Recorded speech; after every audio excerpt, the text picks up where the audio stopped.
Today on our show, man, we're saying hello to an old friend and goodbye to an old friend. That's next on the Nerdy Nomicon.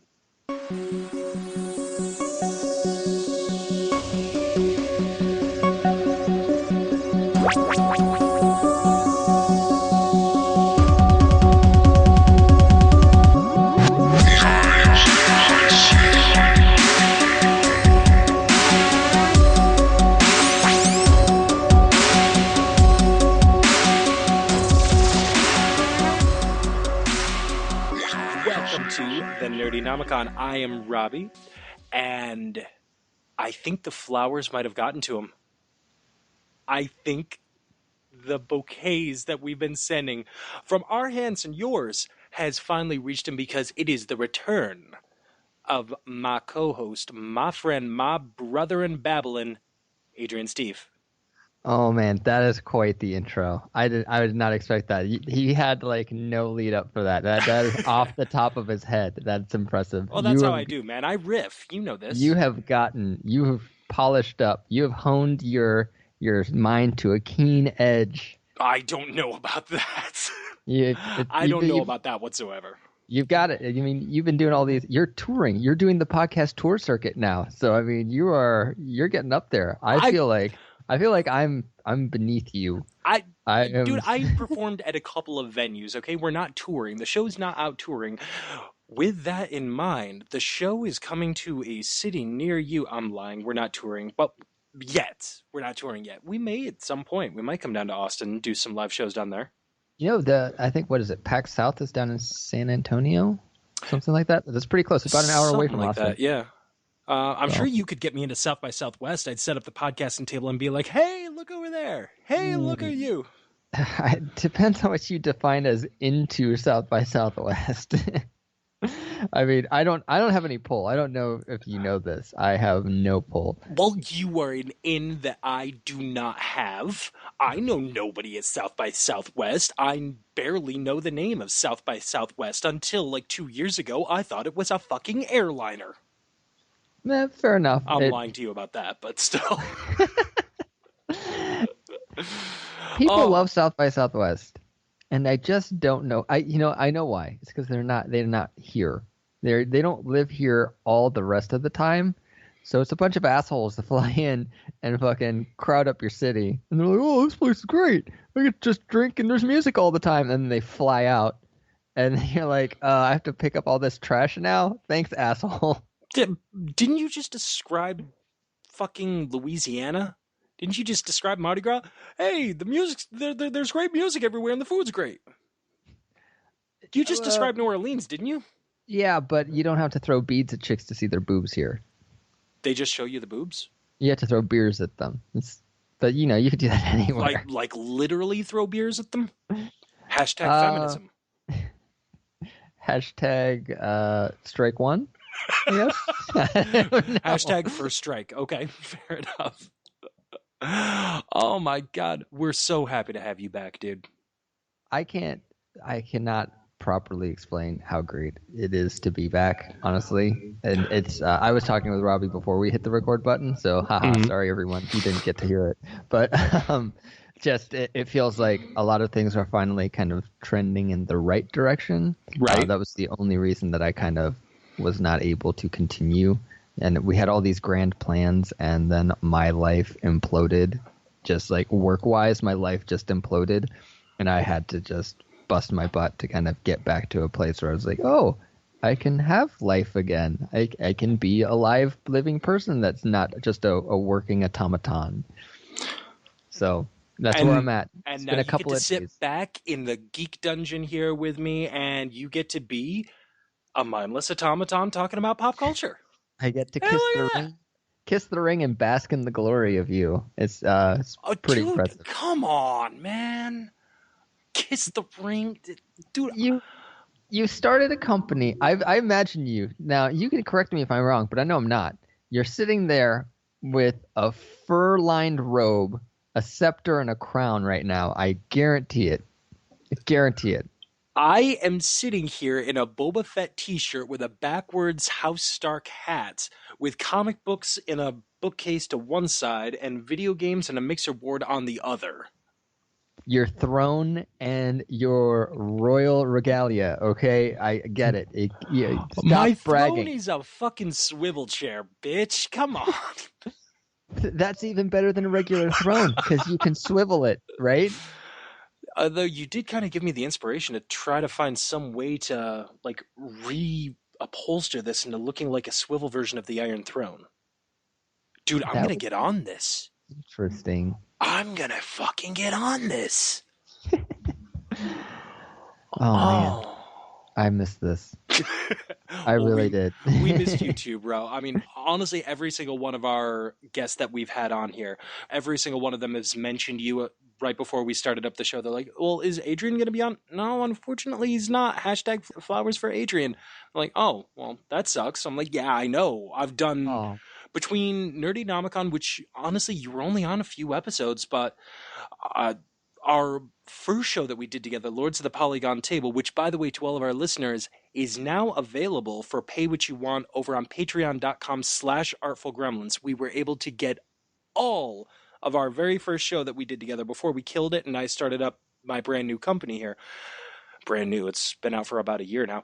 But you can get every single episode, all of our interviews with Nick Spargo, Mary Beth King, Sean Orange, Mr. Creepypasta. You can find all of those at patreon.com/artfulgremlins. Sign up for what, $1 a month. Seriously, what's $1? But you can find them all there, plus early access to all of our shows here. Anyway, that was my little plug there for our Patreon. But hey, can I plug it too? Yes. You can hear the king when he was just a prince. You can literally hear the progression of Robbie Robert Palmer III, Esquire, Bill S. Preston from the beginning of being a podcaster to like the royalty he is now. I am not fucking royalty. What the fuck is the matter with you? You're fucking making me blush over here, dude. But I will say this. Do you remember in Polygon Table we used to have nicknames? And you were the king. King Awesome. That's true. I actually filled that out on my work form when I first started. At one of my jobs, I filled out. They said, what's your first name? What's your last name? And what do you like to be called? Because, do you want to be called Jeffrey or Jeff? Well, Adrian is just Adrian. So I was like, I want to be called King Awesome just to see if anyone read it. No one read it. I guarantee you no. I feel like I would have gotten an email or a talking to about it, or somebody would have like winked and called me King Awesome at some point in the 2 years that I was at that job.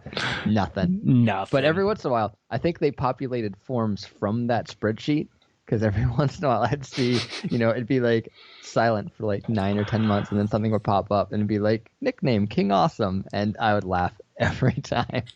Like, oh yeah, I actually put that in there. Shit. I still remember you were King Awesome. I tried to call you the composer one time because I couldn't remember what you wanted to be called. And you're like, no, bitch. King Awesome. This is happening. And Ben Mishler, who was with us for a good chunk of those episodes, he was the young one, wasn't he? Yes. Yep. Whatever happened to him? I feel like he graduated college and he's working for some sort of software company, but he's also still working for the Keep Studios. Oh, well, good for him. Except for definitely. He's not with us, so fuck him, asshole. Yeah, we should grab him and put him back on the show and have like a "Where are you now?" And he's over there going, "I'm still reading comic books. I'm still busy, just not as busy." Like, you left us high and dry. My favorite thing about Polygon was the format where we would all bring something to the table, and every once in a while there would be something that neither of the other two people could talk about. And I feel like it was almost always him. I could be totally wrong. I could be remembering this wrong. But I always felt like we always had to, we would work to come up with an interesting topic, and then we'd all try to come up with something to talk about the other two's topics. And just like sometimes he was talking about some convention that I had no idea that even existed. Yes. Gen and I was like, I literally have nothing. I can say absolutely nothing. Yep, and I think that was that episode very I feel like well. That was where the running gag came from. It was like, Adrian, are you still there? Did you drop off? Are you okay? You're like, yeah, dude, I got nothing to say. I can't. I am unable to speak on this subject. I have no knowledge of this Gen Con of which you speak. Yeah, I remember that pretty well. Oh dear. You know Polygon what? table. You know what I remember? What's that? First thing we do after the intros. What have you been watching recently? What have you been doing recently? Huh? Oh yeah, what are you reading? What are you playing? What are you watching? I Yeah. remember that. Well, seeing as though you brought it up, what have you been reading, playing, and watching? I have been reading legal documents about my new employment. I have been Okay. watching a couple different things. Like I just watched my girlfriend bring me a Not Your Father's root beer. Oh my God, I love you. You are fantastic. Tavia, the best one on the planet. If I remember correctly, we also reviewed Not Your Father's Root Beer when it first came out on Polygon Table. I think we did, and you had the gall to say Coney Island root beer was better. Coney Island And Root Beer is better. yeah, it doesn't matter because Coney Island orange creamsicle is better than everything else. So why would don't even bother with the root beer? Yes, bitch. Fucking A right it is. I love that shit. Yeah. So good. So good. So I'll do watching last. So reading, watching, playing. Was playing the last one? Playing was the last one, yes. I have been playing a game called Party Hard, which is immensely fun. Okay. It's kind of like if Solid Snake was in 8-bit graphics and a murderer instead of a hero. You literally just And described the original Metal Gear. yeah, and he's just killing people who are at parties instead of infiltrating secret government areas. Okay, what platform is this on and how can I make my life about it? It is on PC. I know it's on iPhone. I don't know if it's on Android yet. Can And I it play is it on the awesome. PS4? I don't know. Let me look it up because I have Google here. Because if not, then this story is of absolutely no use to me and I'll have to burn the room. Party Hard. Oh. Party Hard is an action stealth video game published by Tiny Build Games for Windows, OS X, Linux, Fire OS, PlayStation 4, Yes, and Xbox bitch! One. Mm. It's fun. It's a lot of fun. Okay, Uh, I'm gonna definitely have to try that one then. and I'd say the story, there's not much of a story. I mean, there have a psychopathic killer going around to different party locales and party locations and try to murder everyone secretly without getting caught by the cops. Okay. So the story is kind of there, but not important. Kind of like every Rocky movie ever. And Except for Creed. Don't you dare say a nasty thing about Creed. I don't think I saw Creed. Creed's You the very, very fuck, dude. latest one, right? You gotta see Creed. It's basically a Rocky movie, but it has to do with Adonis Creed, Apollo Creed's bastard son. Okay, I'll have to check that out. Michael B. Jordan was robbed for that Oscar. He should have gotten all the Oscars for that performance. It was amazing. I am man enough to admit I cried like a little fucking bitch at the end. Oh my God, it was so good. Is this like Pixar tears? Like how they just try to make you cry at some point? Was it like, or was it heavier than Pixar tears? What was it? It was Inside Out caliber, I would say. Okay. Not more than Zootopia, less than Wreck-It Ralph. I would say Inside Out tears. Wreck-It Ralph just, I don't know. That one hits hard. It does. I think it's because there's that whole I'm macho bad, and like that is guy good. thing. Yeah. I'm not good, and that's not bad. It sounds like I'm mocking it, but I am not. That movie just hits you right there in the coronary. Right Yeah. there. I'm just tapping it right there. Because I feel, and maybe I'm speaking out of turn, but I feel like almost every guy at some point has felt exactly like Ralph has when he's doing the right thing, but convinced that he's the bad guy. And you're actually getting to watch it from the outside at some point. You're like, Absolutely. It's like someone's grabbing your heart and just squeezing, and you're like, oh, ow, ow, ow. Abso-fucking-lutely. I cannot think of any one person that I have ever met that has not had at least some semblance of those feelings. You know what I mean? Mm-hmm. And then Inside Out, that one really grabbed me just because it's such a smart way of telling that story. It was a story about a little girl's emotions and basically coming of age, coming into puberty, your emotions are changing, your mind is changing, you're putting away childish things, becoming an adult. Hmm. But, and yeah, it's about that. And sure, it's Pixar, it's for the kids, but that is a movie for the parents. That's a movie for the adults because that movie has layers and levels. Yep. I think I my part that got me in that one was when like Bing Bong comes around and he's just like he's who he always was and always will be. Right. And like his rocket or whatever gets thrown into the dump and he's just Oh, like, but we were gonna go to the moon. yeah, Like, I have to take my headphones off. I'm going to start crying on air. Oh, God. Who hit me? The part that got me on that movie, the the number one scene really was, and I'm stuttering a little bit trying to force back the tears because this one really hit me hard, was when Joy was taking a look into one of the memories, and it was of the little girl sitting in a tree after she lost the big game, and she's crying and she's so sad, and her team shows up and they're happy with her and play with her and support her anyway, and you see the sadness turn into joy and how it turns into a good memory. And mhm. it's just that idea that sometimes you can't have true happiness without having real low points as well. It almost amplifies the joy to have those. Yeah, And the whole movie is a thesis about the complexity of emotions, how you can't have just happiness, you can't have just joy, yeah. because there's sadness in there and disgust and anger and rage and fear, and all of those things meld together in different amalgamations to create a well-rounded human being with real life memories, experiences, and it's just such a well-made movie. Hmm. And I it makes totally agree. and it's made even better when you see inside the head of like the boyfriend and the father. Oh my god. Yeah, it was great, and you could say it was kind of it's I don't want to say gimmick because that kind of cheapens it, but I mean it was really interesting to see that same viewpoint that's pretty much reserved just for the girl, but seeing that everyone has those issues, everyone has those kind of emotions and people in control pulling the levers, hitting the buttons, Yeah. and getting to see into even if it's just brief, just getting to see briefly inside some of the other players in the movie. Yeah, exactly. Exactly. So I'm gonna wait. I'm gonna hold off on watching because you know which one I'm talking about, and I think that'll be our discussion, right? Yeah, that's going to be our main topic for tonight. So hit me up with what you're up to. All right, so what I've been reading lately, I love how we're doing a callback to our original show. I like this. What I've been reading lately has been two comics that I want to talk about. One of them, if you haven't read it, you at least know what it is, and that's The Walking Dead. Correct. I have gotten back into those comics in a big bad way. My wife has gotten me the compendiums. I don't know why I keep saying my wife. You guys know my wife.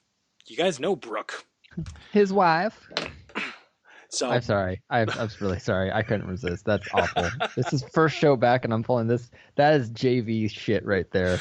And come I'm up on, in the Adrian, big you're better leagues. than this. You're I'm better better than than that. this. I'm better than that. That's strike two. So I've been reading The Walking Dead. Brooke got me the compendiums for Christmas, and I've just had such a big stack to get through. I finally got to them, and I've been the first few arcs because I stopped reading the comics basically out of necessity of time. I just didn't have any time left right Mhm. around the introduction of the governor in the comic books. And I'm already past that in compendium number one, and it's absolutely spectacular. It's also cool to see Kirkman's writing progressively getting better. It starts out great guns and then it kind of falls off for a little while, and then you can just see him really hitting his stride. So I'm so behind on the comic books. I have not at all ever gotten to Negan in the comics. I mean, we all know who Negan is in the shows, and I've heard how he is in the comics. And yeah, I've read panels online, but I haven't gotten there for real in the books. Oh, I'm gonna be getting there quick.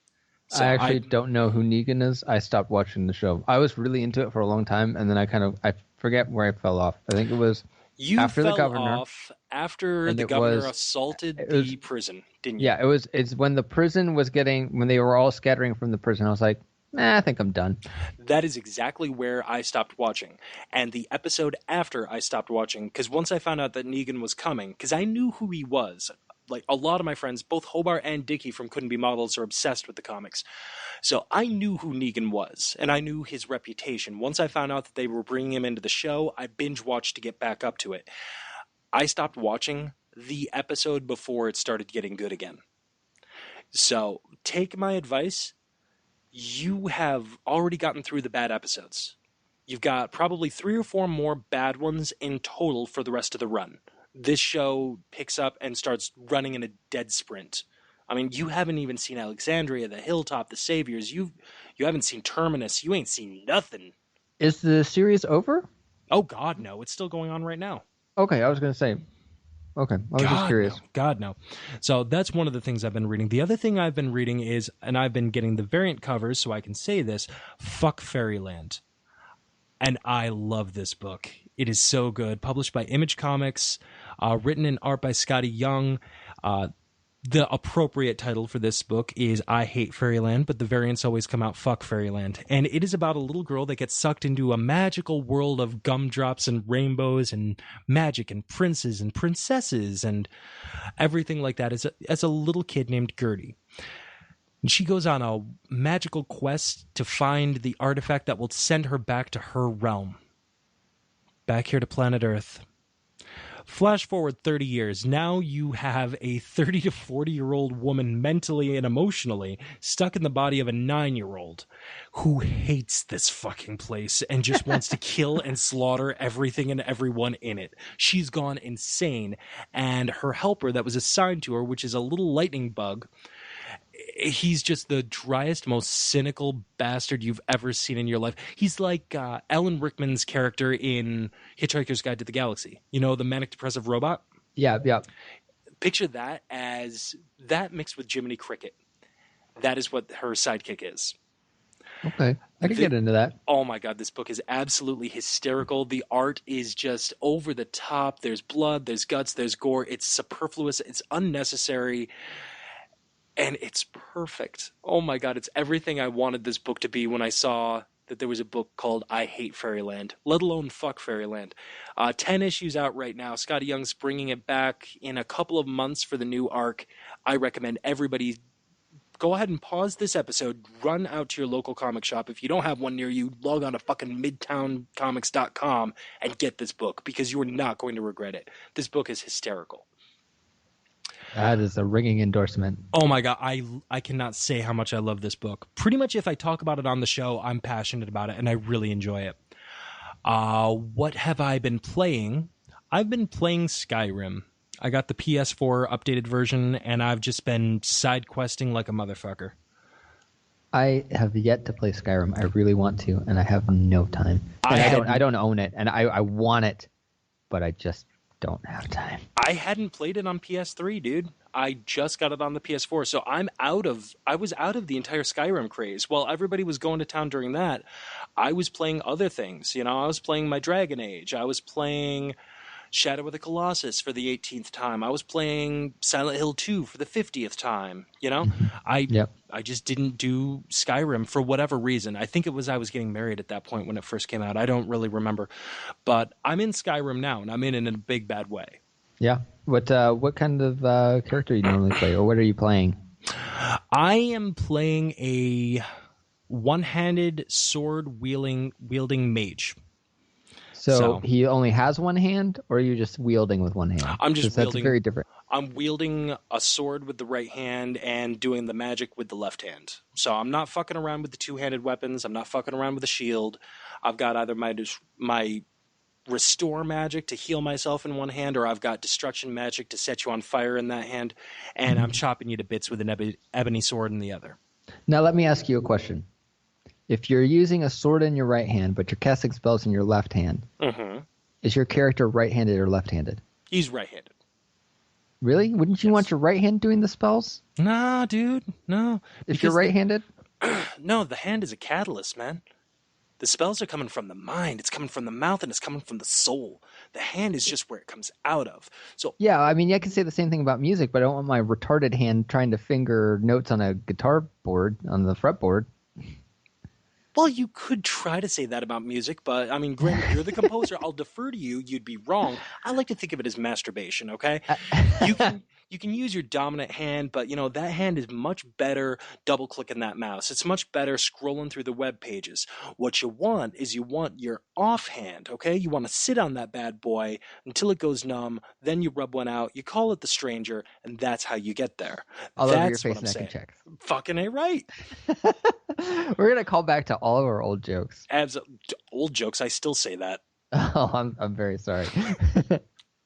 And you know what? Actually, I realized after you said it, I am wrong, because when playing guitar, your retarded hand is the fingering hand, and your dominant hand is the rhythm hand, typically. So, boom. That's what you get for fucking with me. Touche to you. Touche to you, good sir. And as far as what I've been watching, I'm going to go with what I've been watching at night after I'm done, working on the shows, after I'm done reading a little bit. Whoa. What are you watching at night after you're done working on shows? Oh, you know what I'm watching at night. Oh, you know what I'm watching. I'm just clicking right through there. Now, what I'm watching is a show. I don't know what channel it's on cable, but I can tell you for a fact it's on Netflix. There's 2 seasons of it up right now, and it's called Zoo. This show was recommended to me by my dad, of all people, and it's fucking great. What it's about is an animal uprising. There's some sort of calamity that's happened that nobody really knows or understands. Just maybe it's a virus, maybe it's a change in the ecosystem, maybe it's due to global warming. There's not really a clear reason. You find out later on in the show, but I'm not spoiling it for anybody. But all of the animals in the world are starting to become aware and starting to rebel back against the humans. So lions are teaming up and actually working together in a pack and hunting humans that are out on safari. Bats are coming out during the daytime and blocking out generators and making entire cities lose power. Dogs, bears, everybody's acting weird. The animals are fighting back against the humans. And there's a lot of science that they bring up in the show that I find myself Googling and double checking on just because it doesn't sound quite right and it's actually true. A good example of that is they're talking about the chain of predators, from 1 to 5, where animals would lie on the food chain, not necessarily the food chain, but the predatory chain. Predators that hunt other predators. For instance, lions and stuff like that. They're at a 5. They're an apex predator. Mm-hmm. Take a guess at where humans fall on that. Are we talking about with technology or just without technology? In general, human beings. I would guess either a 2 or a 3. Human beings are a 2.8. Oh, yeah, nailed it. I was going to say 3 first, but we are now and have always been a 2.8 on that scale. We are in no way, shape, or form an apex predator. The only reason that we are allowed to act like a 5 is because of our ability to reason and our technology. That didn't sound right to me because I've spent my entire life believing that human beings are at the top of the food chain, that we are the apex predator. We're fucking not. Because if our tools break down or we get so overwhelmed that we don't have the ability to reason, we are cannon fodder. Well, yeah, but I mean, if you start taking away their abilities too, take away the teeth and the claws of a lion, and okay, we'll have, Yeah, but the teeth and the claws are biological. I'm not saying chop our hands off. I'm saying getting frantic and frazzled. A lion gets frantic and frazzled, it becomes more dangerous. Oh, come on, man. You've seen women. Frantic and frazzled, super dangerous. That's... Okay, touche. All right, fair strike enough. 3. That's strike 3 right there. Hashtag feminism again. So, and that's what I've been watching at night. This show is absolutely great. I love it. Okay. So, what do you think? I think it's time to jump over to what you've been watching, which I am going to say is our main topic for tonight. Correct.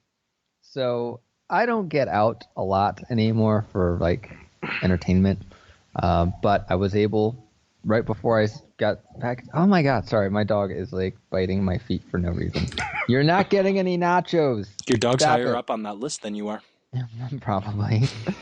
But he's a big dope and he loves me, so, suck on that. Again, are you describing the dog or me? Because I love you. So, yeah, don't get out a whole lot, but I was able to kind of convince my girlfriend to take a day with me before I was, starting this new job. And we went and we saw a movie. And it's this little independent film. I'm not sure too many people heard about it. It obviously, plays like an independent film. I swear to fucking God. you, being a film connoisseur, you've seen pretty much everything that's out in the theaters, and so you finally got around to this one, little art house film called Logan, I believe. Is that right? Oh, Is that how ho, you ho, pronounce it? ho, Is it bitch. Yes. Logan? Logan. Logan.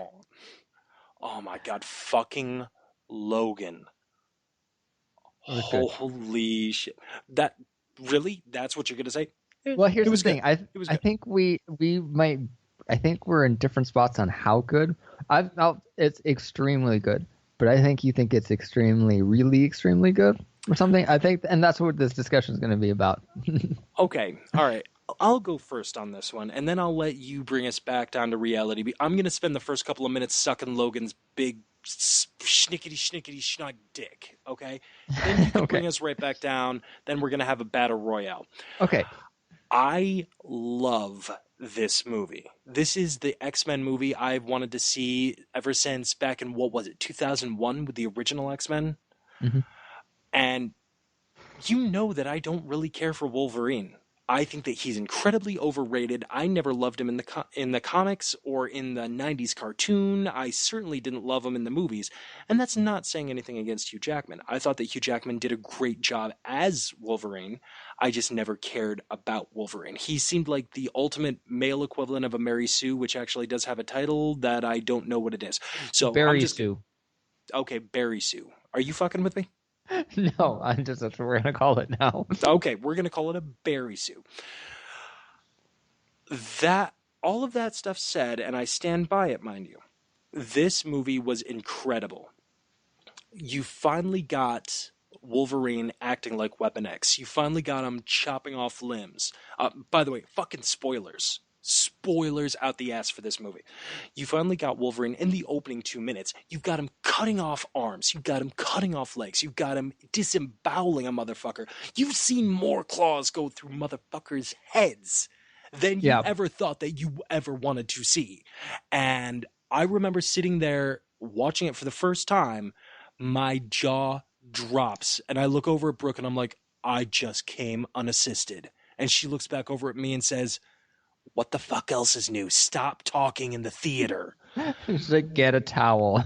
Basically, I was blown away by this movie. It wasn't just the blood and the guts and the viscera. It was the organic human story. You didn't have what I like to call the Street Fighter problem, where you try to shove absolutely everybody with a name into the fucking movie. You didn't have that with this movie. You had a very intimate, very personal story, which ended up being almost like a superhero western in a way that even Preacher didn't quite achieve with season one. You have Logan, who is taking on a mission trying to protect and shepherd this little girl, which turns out to be, and again, spoilers, his daughter. Not organically, mind you, but biologically. They took some of Logan's DNA and created test tube baby, and this child is his daughter. And you're seeing almost like a lone wolf and cub, or an old timey western, like I said, where you gotta shepherd the young one and get them from point A to point B. It very deep personal story, heartbreaking with the amount of people that got ripped from us, and we'll go into more of the specifics as we keep talking about this. Mhm. But I legitimately want to place this movie in the top 3 superhero movies ever made of all time, right next to Dark Knight and Deadpool. Okay. All right. I was going to ask you what would those other three others of the three be? Now, another movie that was on this list, it was a toss-up, man, and it went back and forth, but it was usually Captain America Winter Soldier, because I thought that movie was incredible. Yeah, I thought that one was really well done. Yes. The other movie that was on the list, just because it's so much fun, was Guardians of the Galaxy. Yes. And But I don't think it really holds a candle to the the genre. I mean, it's such a great break from the genre while still being a superhero movie. I think I absolutely loved it. But if you're putting it alongside like The Dark Knight or Logan, it's like I don't know that it really holds up in that tier. Not to say it's a bad movie. Right. And the reason Deadpool is on there is because Deadpool was so unapologetically what it was. It was in the same category as Mad Max Fury Road. It was this and it was only this. And you either love it or you hate it. There is no middle ground. It's like fucking Game of Thrones. You live or you die. There is no middle ground. And that's what I loved about Deadpool. And me, and by the looks of it, the vast majority of the world agreed that the movie was amazing. So that, not to mention Ryan Reynolds is hella fucking sexy. He just reminds me that my sexuality is a movie target. So that movie has to be elevated to my top 3. But going back to Logan, this movie is incredible. If you haven't seen it, you need to get your ass to the theater. I don't know why you're still listening to us talking right now if you haven't seen it. Especially since we're spoiling it. Yeah, just stop listening now because you're going to find out a lot more here in a couple of minutes. So that is going to be my opener with what I think about Logan. Adrian, rebuttal. I'm not saying it's a rebuttal, okay? I think it is. I do think it's a fantastic movie, and I do think it's one of the best superhero movies made. You texted me that you thought, and maybe you move back on this, or maybe it's too close to call, but you texted me that you thought it might be better than The Dark Knight. And I still maintain that. I said might. I'm not sure if it is, because Okay. I haven't gone back and rewatched The Dark Knight, but I remember that feeling I had when I left the theater, and it was comparable. Okay, I can see that. Based on just a feeling, I can get that. I when I walked out of it, I was very, very entertained. I thought it was a great movie. I thought artistically it was great. The story was very different. Like it was a superhero. It wasn't a superhero movie. I don't think that's a fair thing because superhero it's movie not. has a certain. It's a movie that happens to have superheroes in it. It has a legitimate story. Yes. And it has conflict and all that stuff. And it has the Saint X-Men Origins Wolverine, bitch. No, and it had like deep character revelations too about how Logan feels about himself, how the professor feels about Logan, how the professor feels about himself, what happens when these mutants with these powers get older, Exactly. What happens when the most powerful brain in the world starts to develop degenerate brain disease and essentially becomes a weapon of mass destruction? Yeah, an uncontrollable weapon of mass destruction. Precisely. So, I mean, there were some very, very interesting story plots in there. I really liked the way that it was done. I think what I was wondering is, and maybe there were hints to it that I just missed, was like, what happened to everyone else? And I guess the other question is, where does this fall in the continuity of all the other movies? Can we assume that X3, whatever it was, happened, and so that's why half of the people are just dead, because they killed off so many people in that movie, but they keep going back in their timelines with the past people, right? The First Class and that, which is also another fantastic set of films. I agree with that, and I loved Days of Future Past. I thought that they left the dick out on the table on that movie until Logan came along. Yeah, and then they went to Apocalypse, and they were kind of reneging on some of the previous movies, and it's like, so what officially happened, what officially didn't? But I wanted to know, like, I love Professor X, I love Logan, that's great, Wolverine, but what happened to everyone else? Or give me some hints. Where is everyone else? It is not explicitly stated, however. It was hinted at in the movie, and it was all but confirmed by the writers and directors of this movie. And I believe they even said that it is referenced in some deleted scenes. They alluded to a situation that took place in Las Vegas. And if I'm understanding it correctly, Professor X, during one of his first fits, whether it be like Alzheimer's or epilepsy, whatever's happening to him that's degenerative, he had a fit and ended up killing all the other X-Men that were there with him. The only person to survive was Logan. So that kind of explains why he's such a broken, fractured shell of who he used to be. Yeah. I'm not saying that is the case. I've read that in a bunch of different spots. It has been backed up to a degree by the creative team. And apparently there are deleted scenes that also back this up. But don't take what I'm saying as gospel, because I also may be leaving out some key points or, not phrasing it properly. But that is what I took to be what happened. Okay, because I feel like that's something that could have been I guess expanded on for alluded. sure. It could have been alluded to a little bit. I'm not asking for scenes of all of them dying or anything, but it was vague, and it was interesting that it was vague, but it was too vague. See, what I pulled away from the incident that they kept saying, I think they said it was Westchester or something. I don't remember exactly, but they kept talking about it a little bit, saying, remember what happened at this point, but they never say exactly what happened. So I just assumed it was very much like what happened when they were in, I don't remember, Oklahoma City or wherever the casinos were, where he has that fit and everyone's freezing, and like I just figured he killed a lot of people on accident around him, not necessarily mutants, just people around him. Yep. You know? Yep. And that's honestly what I took to have happen, only some of the people that died were the X-Men, because they were close to his proximity.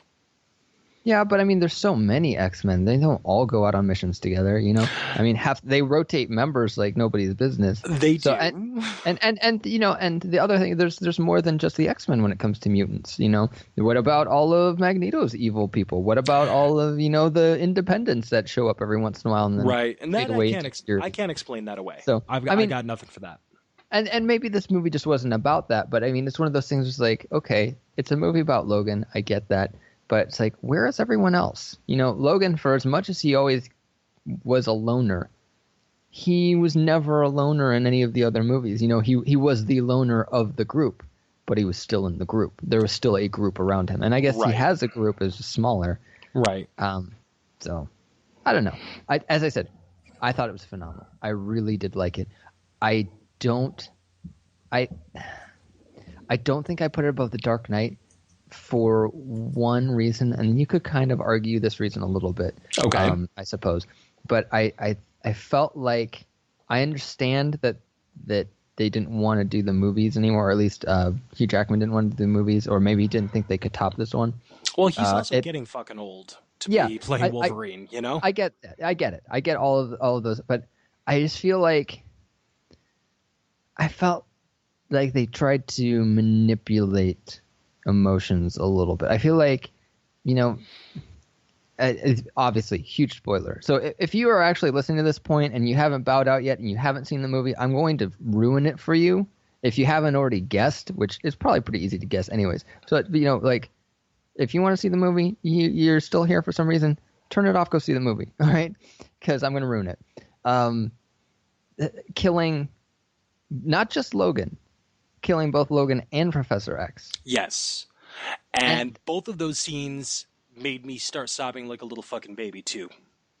I didn't have the same reaction. I was sad. Don't get me wrong. I felt the end of an era when it comes to the superhero movies. I mean, they were the beginning and the end of this era of superhero movies. And it's going to go on.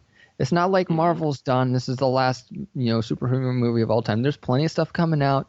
There's going to be fantastic content. But I feel like other than the Spider-Man movies with Tobey Maguire, and I forget which one started first, the first X-Men movie with Hugh Jackman and Patrick Stewart, they were like the perfect choices for those characters. Mm-hmm. And I remember back in the day with Wizard Magazine how they used to have those articles where they would cast the characters to comic books. Mm-hmm. And I remember specifically Patrick Stewart was always cast as Professor X. And it was perfect. And they knew it was perfect. And as soon as they approached him, he knew it was perfect. That was the best part. Yep. He was.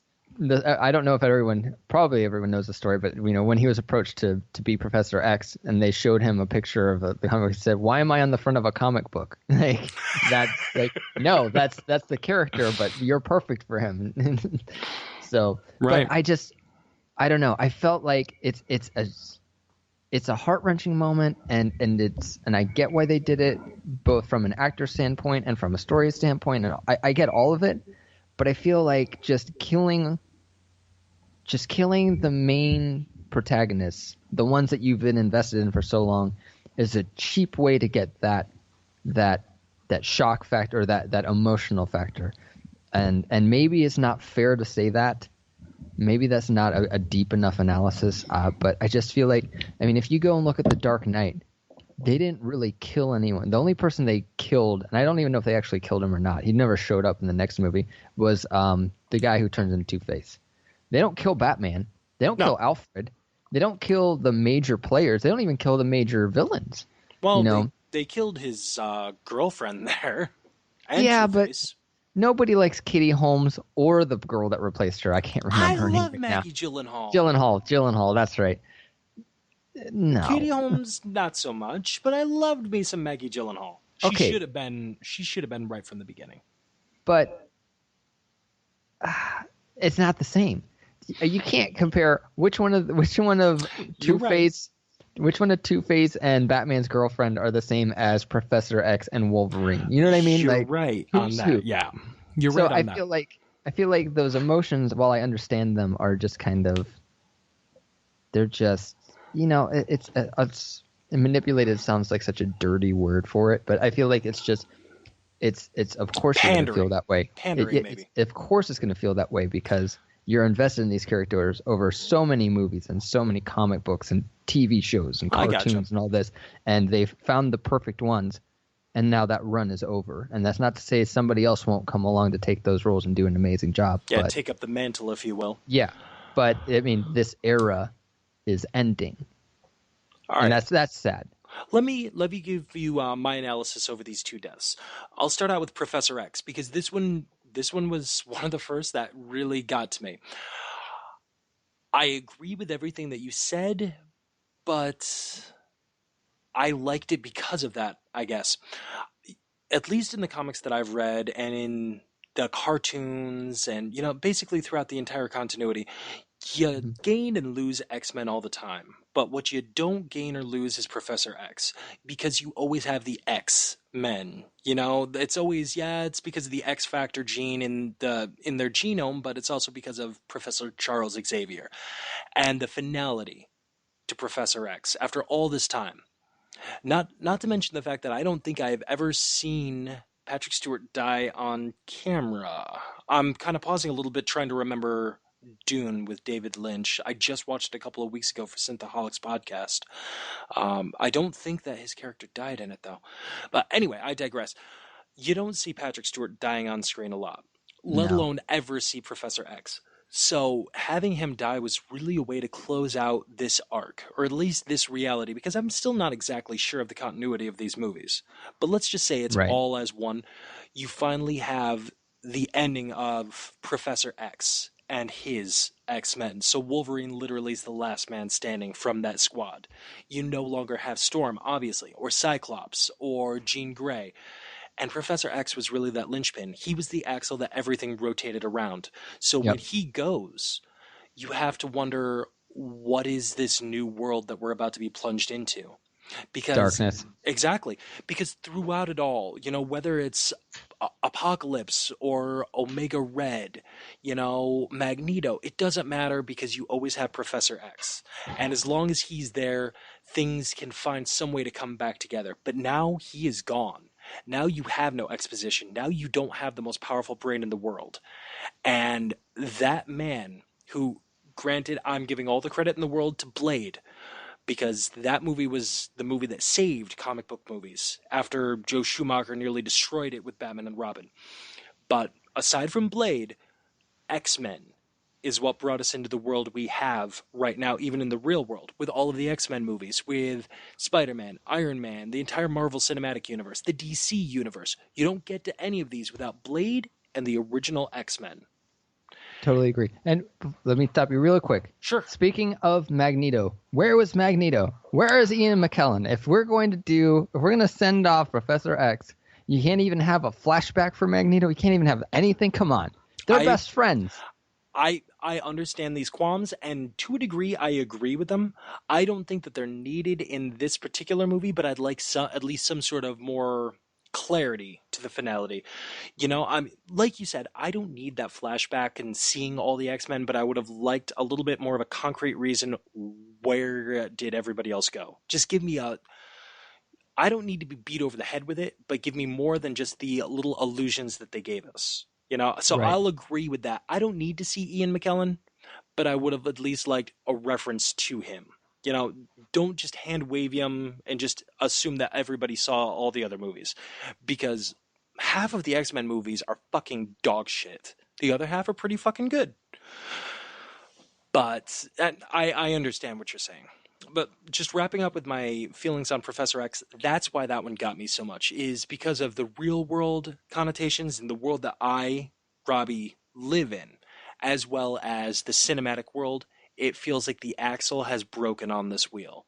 Like everything else from here on out is completely uncharted. You know, it was Ned Stark losing his head in Game of Thrones. All bets are off now because Xavier's gone. That last bit of normalcy is no longer with us. So that was my feeling on Professor X. Now, as far as the death of Wolverine, this I was happy to see. I would have liked them to explain a little bit more as to what was happening, but nearest I could assume is the reason he was so old and frail and sick is he was developing blood poisoning due to the adamantium coating on his bone structure. Yeah. That's what I assumed was going on. At least they were tap dancing around that pretty well. I'm pretty sure that I got it right. So, yeah, I remember that seemed like it was pretty clear for the most part. Yeah. I mean, they alluded to it most of the movie, and then they pretty much outright said it towards the end. Yeah. And you know what? That's the type of illusion I kind of wanted with the fate of the other X-Men, but I think we've beat that dead horse enough. So, the final scene of the movie, old man Logan, if you will, is frail and sick. He's basically accomplished his mission and gotten his daughter up with all of the other escaped mutants from Mexico. And the big bads have shown back up. They've almost got them in their sights. They're going to capture these kids and take them back. Logan injects himself with almost this vitality serum type stuff that they've been giving the kids, and boom, we got Wolverine again. And he's schnicking, and he's schniking, and shink, shink, shak, swat, Jedi! And boom, he just knocks everybody down. And then it starts to wear off. And then he has to battle the other version of himself, the X-24. But ultimately dies in the process, gets impaled, and because of his blood poisoning, he's so sick and frail that he can't regenerate. And here's where it gets me. And this might just be due to my own life experiences, where I am as a person, where I am mentally and emotionally. So you tell me if you read this differently. Right at the end, as he's being impaled and he's essentially saying goodbye to his daughter, and she's stroking his face and she starts sobbing, and she's finally broken down and she's saying, "Daddy, Daddy," as she can see that he's not going to make it. He looks up at her and says, "So I guess this is what it feels like," right before the light goes from his eyes. Now, I think the surface value of this is what it feels like to die. You know, I'm pretty sure that's what they were going for on the surface, but I didn't read it that way. I didn't read it that way either. Go ahead, though. I think I know what you're going to say. The way I read it is Wolverine... I only partially agreed with you earlier. Wolverine was always kind of a loner, a lone wolf. Yeah, he kind of circled the pack and he always stayed with the pack, but he always kept to himself. He always stayed by himself. He's been alive for centuries. The only three people really, that he's ever been especially close to has been Sabretooth, which ended up being his great nemesis. Rogue, who he almost had a little cub thing with as well, almost saw her as a little bit of a sister, and then, you know, she gave away her powers and went off to do with whatever the fuck she does. And are we talking about comics, movies? Where are we talking about now? I'm talking about the movies, just the cinematic universe. Okay. And Professor X, obviously, because of, you know, how much he takes care of Professor X.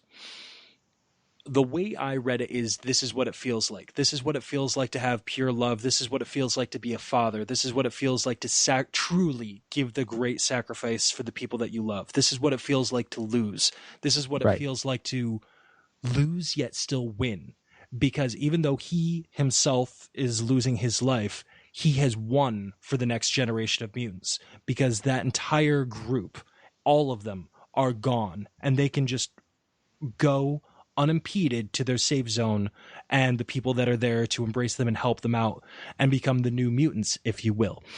That's what I read it as.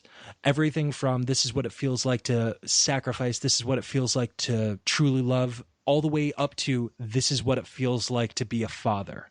This is what it feels like to truly have a family. And then it's gone. And in that one moment before he dies, when he realizes that this is what it feels like, man, he can go in peace. Yeah. And I think that that was even further echoed when they bury him and they put the cross down, and his daughter comes back and inverts the cross into an X because he was the last X-Man, and he, especially in that moment, was the epitome of being an X-Man because he gave it all to protect and save the next generation and his family, his daughter, these innocent kids. He was the last one standing. He was, their savior. Without him, they'd be dead at best, Right. and I'm not even gonna try to justify it with calling it a man tier. I bawled like a fucking baby over that one. Yeah, I can see that. I think of the two, I think Professor X's death hit me a little bit harder. And the aftermath when Logan comes back and he's like, "It wasn't me. It wasn't me." He's trying to he's Yeah, pleading, yeah, because he's like, "No, don't think of me as this. I'm not this murderous killer. Like I might have been at one time, but I'm not still that. And I know I'm disappointed. I'm a disappointment to you, but it wasn't me. right. That kind of like almost like a childish, just like it wasn't me. Don't believe these terrible things about me. Just that pleading, that hope, like Yeah, that was what got to me. yeah. Even looking at it as just giving him solace before he goes. Yeah, Because of how terrified he must have been. One of his oldest, literally oldest, considering he's several hundred years old, but one of his oldest friends is ultimately the one that killed him. And even if you just look at it at surface value for that, with Logan just pleading with him, understand it wasn't me. Your oldest friend did not kill you. It was someone else. Don't carry that baggage as you go. yeah, Even just looking at it that way is powerful enough. yeah. So, so yeah. I mean, as I said, I really did think it was a fantastic movie. I can't say enough good things about it. Right. I personally, and maybe it's just because I saw it so long ago and it's just kind of embedded itself in my mind as one of the best, if not the best superhero movie of all time.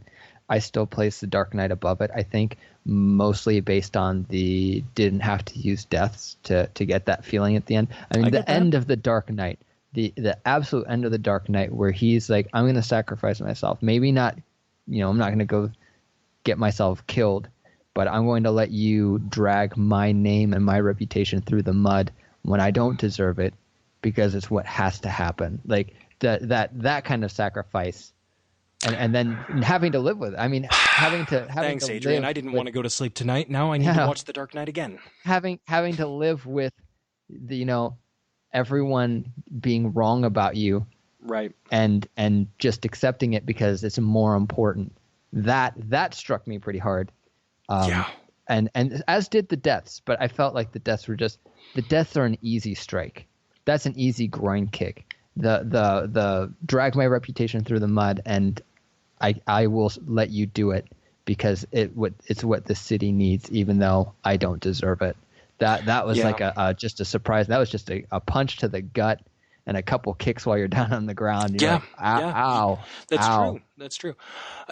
Even if you take it as Dark Knight being better, and like I said, and I maintain it, my text to you said it might be better than The Dark Knight. I'm not going to say that it is, but I think we can both agree that there is an argument to be made on either side.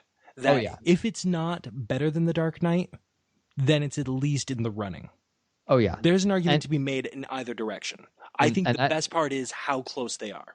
yeah, and just being in the same breath as that movie, Yes. it's is not anything to sneeze at. That is an amazing accomplishment for pretty much any movie, let alone another superhero based movie. Absolutely, man. Absolutely. Because even just looking at the superhero based movies that we have, yeah, Captain America and Guardians are on probably at this point my top 5 list, but out of all the Marvel Cinematic movies, that's pretty much it, man. Because yeah, Deadpool is Marvel, but it's not really the Marvel universe. It's Right. it's the arm that's owned by Fox. It's Dark Knight is a DC movie. Now, I may not think that they're doing anything great with their cinematic universe, but their TV universe is phenomenal. Dark Knight is one of the best movies that came out probably in that year. And I think it's a shame that it was snubbed for an Oscar. This movie is that good. It may not be better than, but like I said, it could be in that conversation. We just had it. And in a world where we're so saturated with superhero content, from Blade to the entire Marvel Cinematic Universe to the DC universe, other movies are coming out, Elysium and whatever of the however many in the planets and the stuff and the sci-fi and the, you got those coming out. These movies beat all of them. They're that well made, and they should be a touchstone for how you want to go through and go forward making these movies. And I'm not saying that they all have to be R-rated and visceral and dark, because Deadpool wasn't dark. R-rated, sure, but be appropriate to the story material, to the source material and the story and the content that you need to, or that you want to rather, convey to the world. Deadpool was exactly what it was and exactly what it needed to be, and the R rating was appropriate, as was Logan. Dark Knight was PG-13, and it didn't need to be any darker than that. I think Heath Ledger did beautifully with what he did. That movie was perfect for what it needed to be. It didn't need the R. It didn't need to go darker than it was. So, yeah, and I want to touch on something that you said. As it wasn't R just to be R. It was dark and gritty, and you know what? All those other movies with Wolverine in them, and he has these fucking razor claws on his, and no one's bleeding. That's unrealistic. Give me a break. Exactly. Not a drop of blood. There's 3 little blood stains on Mystique from the first one when he stabs her full on in the chest. Yep. No, you're gushing and you're bleeding out and you're gasping because you probably punctured your lung. Yep. That's. I mean. I wasn't clamoring in this movie, for. You get to see the fucking guts. Okay? Yeah, and I wasn't clamoring for Wolverine to go on a murder spree, disembowel spree, but it's realistic. If he has giant fucking claws that are razor sharp and he wants, attack you, you're probably going to be bleeding more than just a tiny little bit. Agreed. Completely agreed, Ben. It was an appropriate R. It wasn't an R to be an R. It was an R rating the way that Suicide Squad should have been, but wasn't, because they weren't true to what the nature of those comic books were. It wasn't R like the extended edition of Batman versus Superman is, where it doesn't need to be. It did not need that. Frank Miller's storyline or not. It didn't need it. Frankly, no part of Batman versus Superman was needed. Well, that movie's always going to have a special place in my heart because Brooke went into labor during it. And it was so bad the baby was trying to get out of it. It was so bad. I liked it in spite of itself, and it tried really, really, really hard to make me hate it, and that is always going to be the way I describe that movie. I'm never going to defend that movie because there's a lot of things that are indefensible. Martha. Thank you. Perfect example, man. You can't really defend that movie on a lot of fronts. There's no reason in hell that Doomsday should have been in that movie. They just tried to jam way too much in there. And why the fuck was Jesse Eisenberg the Riddler? I mean, he made a choice and he stuck to it. I don't have to agree with that choice, but he made one. Was he the Riddler? I thought he was Lex Luthor.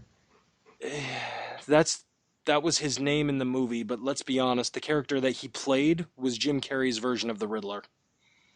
Yeah, okay. Do you see what I mean? Yeah, and how, and maybe in the extended cut they explain it, but he stole Clark Kent's mother because he knew that was Superman's mom. Yep. How did he figure that out? Not that Clark Kent's disguise is so great. Ooh, glasses. But there's no explanation. It's just like, yeah, I stole this random old lady that I knew was Superman's mom, and I figured it out, I guess. I would say because Zack Snyder, I guess. Yeah. That's all I got. We don't need to crap on that movie. It's gotten enough crap as it is. It has. I mean, again, I liked it in spite of itself. But that's literally as far as I'm willing to go for BVS. But the point of the matter is, this movie is not BVS. This movie is BV fucking awesome. So, see it. If you haven't seen it already, and obviously you don't care that we spoiled it, if you're still in the market and you haven't seen it, go see it. Just do it. Do it. Do it. Just make it Do it. happen to you. Make the Logan come all over your face, neck, and chest. And then tweet at, remember what you're at, tweet it at him. Use the tweeters to tweets at him. What's your thoughts? Damn right, man. Damn right. And you can tweet at me at artfulgremlins. You can also find me on Instagram the same way, at artfulgremlins. So you're not using Robbie the Saber or the Robbie Saber one anymore? That's my personal one. You can get at me at Robbie the Saber, spelled with an R-E. You can still find me there. And if you want to email us, artfulgremlin, without the S, at gmail.com. And like I said way back at the beginning of this episode, if you like what we're talking about, if you like what we're doing, you like me, you like Adrian, you like Hobart and Dickie from Couldn't Be Models, patreon.com/artfulgremlins. Feel free to throw us anything you feel like. If you feel like we're only worth $1 a month, well, what's $1 a month? It's less than a cup of coffee. You know, I'm stealing this from Aaron O'Brien from last week. What's $1? You spend more on a cup of coffee. And it's true, man. You spend more on the coffee during the day than you would the entire month with us. So, hey, I have a couple questions real quick about is he Dickie the Axe? Did we ever get that Twitter handle going for him at Dickie the Axe? No, no. He's got at the real Dickster. Awful. That's a thing. Dickie the Axe, Robbie the Saber. That could have been a great little company tagline of Twitter handles. And also, this is embarrassing, but I'm going to tell you so you can tell him. Okay. He sent me a message on Facebook like a year and a half ago, like a long time ago. And I think I just saw it this week. And I didn't want to respond because that's really embarrassing. Really? But yeah, tell him I didn't big dog him. I literally did not see it until over a year later. So I don't know if he was like, oh, that asshole. I said hi to him and he thinks he's so cool with a polygon table and didn't respond. Like, no, that's not what happened. Somehow did not see it until now. And very sorry. Well, I'm pretty sure that if he had any sort of issue, A, he would have brought it up to me, or B, seeing as though we're all in the same podcasting company, he would have said it to you, more recently. So I'm pretty sure he's fine. I don't have a Twitter handle. Out of his brain already. I don't have a Twitter handle, so he can't get at me. He can't. I should be at Dickie the Saber. That would be so awesome and confusing. I think you just found your Twitter handle. Set it up, dude. We'll see. I think I might have a Twitter that I never ever use, and I think I got on Twitter once to like try to get into one of those contests. You tried to troll Donald Trump, didn't you? That's why you got on Twitter. No, this was well before that. This was a while ago. I think it was one of those like, well, there's a contest for something really awesome that you have no chance in winning, and if you like our Facebook page, you get 1 extra entry, and if you do something on Twitter, you get 10 extra entries. And it's just like, all right, why not? And then I think I just never used it after that. I'll have to look. Fair enough. All right. Well, guys, that's our show. Tune in next week for a completely different, irreverent episode. But until then, I've been Robbie. And I am the returning Adrian. Let's close the book on this week. What do you think, bud? That's a door. What's a closing a book sound? Puff-wump. Puff-wump. I think we can do puff-wump.